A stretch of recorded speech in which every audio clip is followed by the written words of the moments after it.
Thank you, Tim. And I'd like to take this opportunity also to thank Ruth, because this prezzo that you're going to see shortly has been presented to a few groups. For those of you who have heard about our forest conservation policy, this was something that we implemented together with TFT in February this year.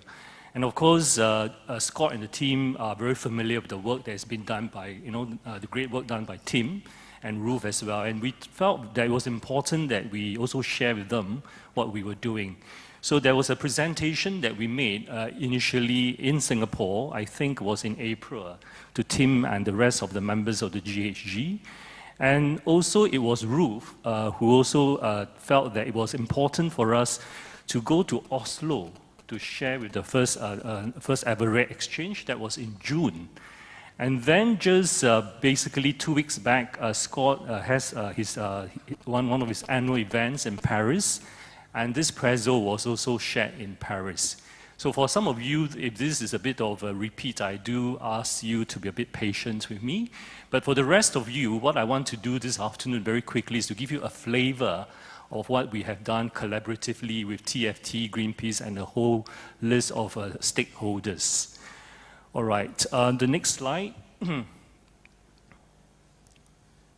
Let me shift gear a bit.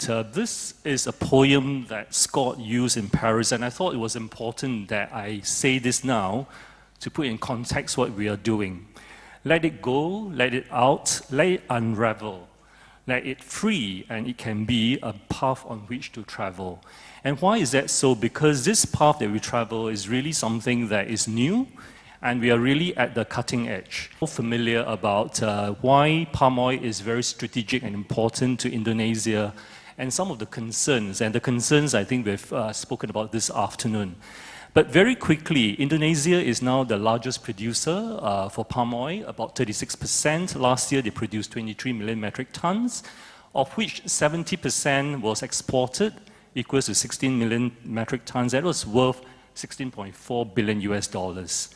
In terms of employment, it's 4.5 million people. So if I remember Oslo and Norway, every single person that I ran to in Norway would have been employed in the industry in Indonesia, because the population in Norway is slightly above 4.5 million. What is this FCP that we're talking about? If you look at the two red boxes, as a business, we've already decided that we will not develop on peat, and of course, as a member of RSPO, no HCV. On top of that, we felt that it's important that as part of our aspiration that we don't want to have a deforestation footprint. We don't want to develop on land that's high carbon stock, and the other two green boxes you are familiar. What I'd like to emphasize here is that the end game of our FCP is that the area that we conserve will ultimately revert to its natural ecological function as a forest. And this policy applies to all the operations that we own as well as those that we invest in, regardless of stake. As I mentioned, this policy has been put into action. We've carried out field work, and I'm very pleased that this afternoon Bastian from TFT and Joko from Greenpeace are here. So later on during the Q&A, if you like, they can also deal with some of the questions. In the meantime, I think we heard from the various panels here that what exactly is the definition? We have now just used this definition of 35 tons of carbon is the definition that may change. The fieldwork has been completed. We are now in the stage of analyzing it, and we will be sharing this once it's finalized, and we'll be promoting this across the industry. Now, the next two slides are a bit more technical.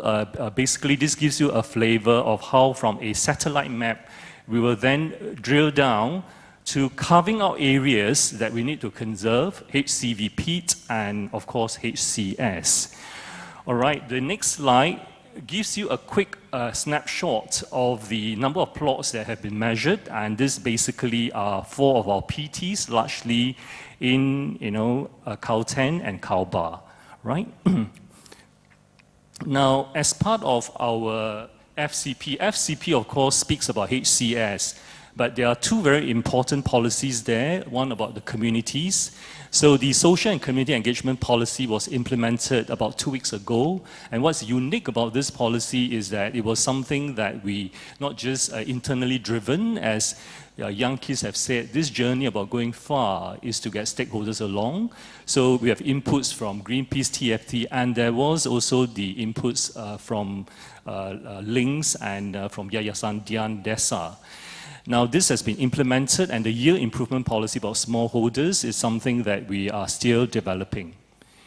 The next two slides really speaks about challenges that we are familiar with, because ultimately, when you put aside HCS, you're putting aside land, which really for the local community, those who want to be part of that development, is really an opportunity that they see. There is indeed money growing from trees, and if the land is put aside, what does this mean for them? And in the case of our ultimate objective of it regenerating into a forest, questions about what is the minimum patch size and the connectivity. And of course, as I've mentioned earlier on, the approach is really working with multi-stakeholders. And even though this is a work in progress, we are confident because we believe that we have established a platform which, in the words of John Solvin, is something that is transformational and that is something that can be built on. And even at this stage, we have been encouraged by the feedback that we've received. Okay, just very quickly. Okay, this is a quote from the Norwegian Minister of Environment, and this is from Stephen O'Brien, the Minister for DFID in UK. I'm sorry I ran over my time, Tim. Thanks.